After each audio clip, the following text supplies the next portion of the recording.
If you go to the Claude Code documentation, you will see a whole section about extending Claude Code with many components. But why? Shouldn't AI coding be as simple as chatting? The reason is, in short, that information can be overwhelming and uncontrollable. People tell you what to use, but not all of them tell you why.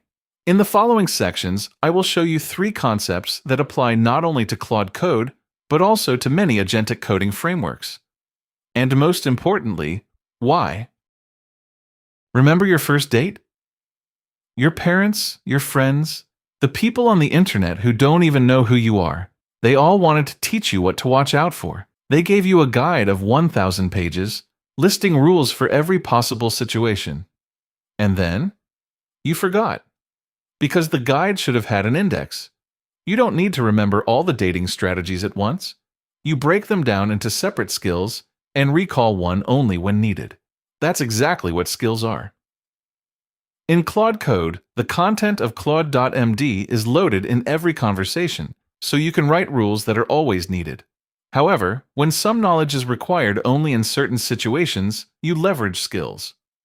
A skill contains when to trigger and what to follow. Initially, only the triggering conditions are loaded, so the context is not overwhelmed. When Claude Code starts to handle your request and determines it needs assistance from a certain skill, the knowledge of that skill is loaded. This is called progressive disclosure. Here's an example of a skill about test guidelines. The description is when to use this skill, and the content after the front matter is what the model should do. In practice, how do you write your own skills? You use a skill to write a skill. Skill Creator is a skill made by Anthropic that helps you write skills. Just have a conversation with it to compose and refine. Furthermore, Skill Creator can evaluate how well the triggering condition is written by generating scenarios, some that should trigger the skill and some that should not, and testing them against the current skill. Skills exist to prevent the AI from being overwhelmed. But what does overwhelmed even mean for a machine? The answer lies in a concept called the context window, the fixed amount of text an AI can process at one time. Think of it as the AI's short-term memory. Context is precious. And here's why. When large language models generate words, or more precisely, tokens, the model basically looks at all previous tokens to decide what to generate next. This mechanism is called attention. As the context grows, the complexity increases quadratically, making the model slower as the context accumulates.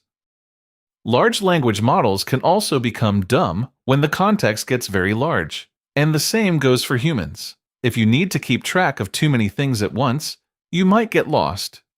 Premium models today are pretty good at finding the needle in the haystack, spotting specific keywords in a long context. But a study from Chroma shows it's still challenging to find semantically related information when similar words carry different meanings. They call it context rot. Finally, when you have a conversation with Claude Code, everything you send accumulates in the context. That's what allows the model to keep track of what you've asked and what it has responded, so it can do its best work. But if the framework doesn't do any tricks to manage this, the cost adds up fast, really fast. Now that you understand why context is precious, let's talk about agents. When we talk about agents, we usually mean something higher level. Instead of making one pass through a large language model, an agent calls the model multiple times, uses tools, and accesses memory. But for the subagents in Claude Code, I want to focus on, you guessed it, the context. When we write code, we write functions. There's a main function, and there are subroutines, each with their own scope. The same concept applies to subagents in Claude Code. A subagent starts with a fresh context and doesn't necessarily know everything that happened in the main agent, only what the main agent explicitly passes in. Likewise, everything the subagent thinks and does stays within its own context, and only what it returns is visible to the main agent. So one advantage of using subagents is reducing context usage. Think of it as a boss and an employee. The boss delegates work to the employee, so the boss is not overwhelmed. And the employee, starting with a clean slate, doesn't need to worry about everything the boss is juggling. However, There's a catch. The employee doesn't have the full picture of what the boss sees, and the boss doesn't know how the employee got to the answer, only the answer itself. This can be dangerous. It's a trade-off between keeping context lean and having enough of it. That's why code review is one of the best use cases for subagents. As a reviewer, you want zero bias toward how the code was written. You read it with fresh eyes, focusing on whether the code meets the spec, not on how it was generated. So with that in mind, another advantage of subagents is avoiding context pollution. Finally, in Claude Code, you can use a skill that spawns subagents for parallel work. There are so many angles to review code from. Why not spawn multiple agents and have each focus on just one aspect? Some focus on general code smell, some on project-specific rules, and some act as the security police. The parallel work saves time and improves quality. We've been talking about context, and that will kind of influence what to put in the prompt. If you want Claude Code to write a Fibonacci sequence program, what do? Models and agentic frameworks are so smart nowadays that something as simple as write Fibonacci sequence code might just work. But if you want a specific behavior, it's better to provide a spec. That said, you don't need to tell the LLM what a Fibonacci sequence is. That's already baked into its knowledge. So the rule of thumb is give what the LLM doesn't know. Claude Code provides an init command that initializes Claude.md with code-based documentation. That's a good starting point, but it's not always best to leave it as is. In practice, the content generated by init can be trivial to the model. Furthermore, it often lists directory structures and surface-level information that Claude Code in practice uses tools like ls, grep, and find to discover. What's worse, as the codebase grows, an untouched Claude.md starts to drift from reality, becoming noise or even misinformation. So refactor your Claude.md from time to time and think about whether some of the content can evolve from Claude.md into skills or agents.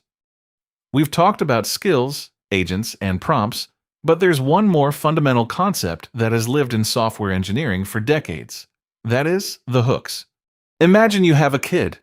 You keep telling them, after the toilet, wash your hands. And they simply don't, or sometimes do something even worse, like washing their whole body. If you've ever gotten your hands dirty with AI, you'll notice it's the same story. A skill might not trigger even when you think you've written the description perfectly. That's because AI is probabilistic, not deterministic.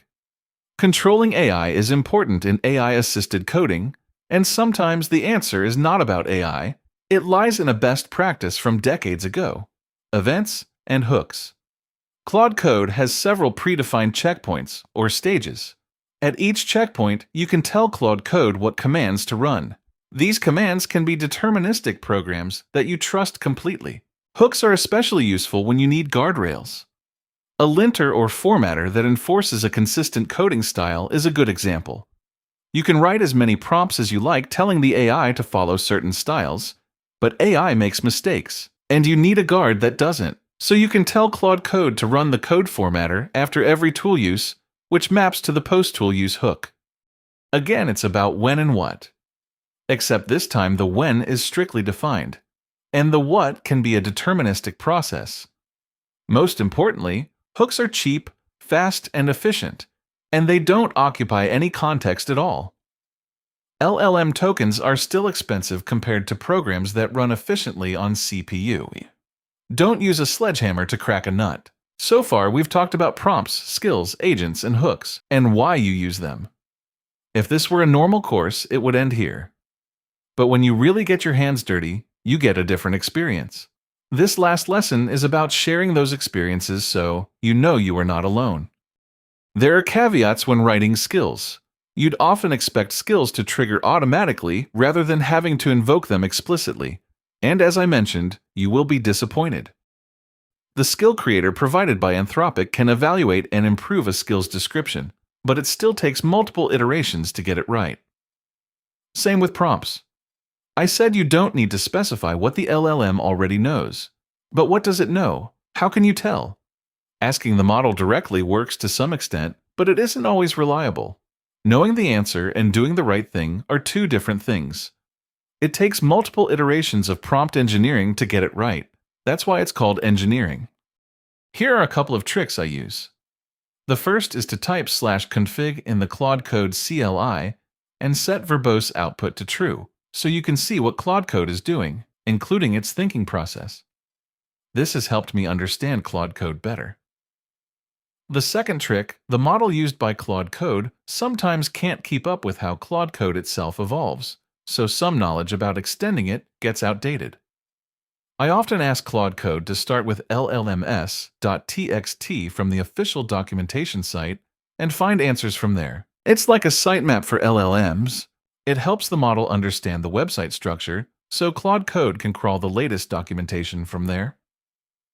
The final trick, if you have skills that you're certain don't need AI to decide when to trigger, add disable-model-invocation:true in the front matter. You'll then need to invoke the skill explicitly by typing its name in Claude Code. Why do you want to do that, though? It reduces the number of candidates the model has to choose from, so it reduces confusion, reduces the chance that a skill is under-triggered when you need it. One of the reasons we extend Claude Code is the assumption that context is precious. But is it really? There are state-of-the-art studies trying to mitigate the quadratic complexity, making large context faster and cheaper. And on the cost side, Claude Code has a mechanism called prompt caching that remembers previous context to greatly reduce the cost. So that's the tricky part. The best practice today may be obsolete tomorrow in the era of fast-evolving AI. In the industry, we often say something is battle-tested, and yes, this is still a young battle. And we need to get our hands dirty. AI is a student. We are the mentors. And therefore, we need to evolve together.